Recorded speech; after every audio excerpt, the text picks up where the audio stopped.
छौरी बर्बाद किया है, कितनों को छौरी बर्बाद किया है।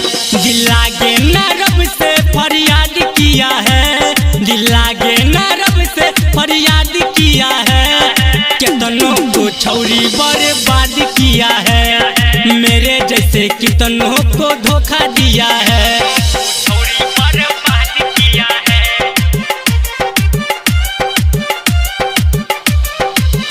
लड़की प्यार को समझ पर साज लिया है।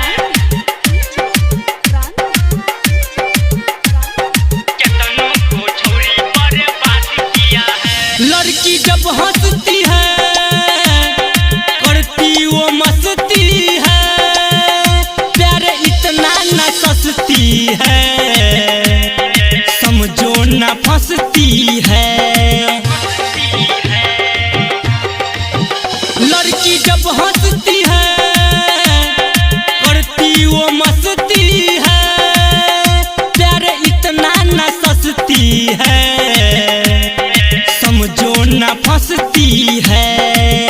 उसका धंधा है प्यार अंधा है, नैनों से निशाना वो साध लिया है। मेरे जैसे कितनों को धोखा दिया है, मेरे जैसे कितनों को धोखा दिया है। छौरी बर्बाद किया है, लड़की प्यार को समझ पर साध लिया है। कितनों को छौरी बर्बाद किया है। माँ वैष्णवी फिल्म्स की प्रस्तुति। वो सबसे ये कहते हैं दिल में तुम रहते हो, न जीऊंगी तुम्हारे बिना, तुम सांसों में बहते हो। वो सबसे ये कहते हैं दिल में तुम रहते हो, न जीऊंगी तुम्हारे बिना, तुम सांसों में बहते हो।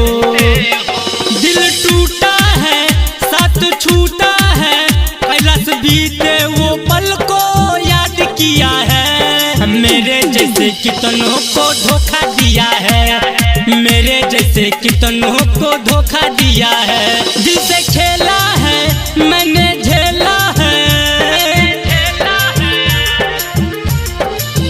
दिल से खेला है मैंने झेला है, लड़की प्यार को समझ पर साध लिया है। कितनों को छौरी बर्बाद किया है, कितनों को छौरी बर्बाद किया है। दिल लागे ना रब से फरियाद किया है, दिल लागे ना रब से फरियाद किया है। कितनों को छौरी बर्बाद किया है, मेरे जैसे कितनों को धोखा दिया है।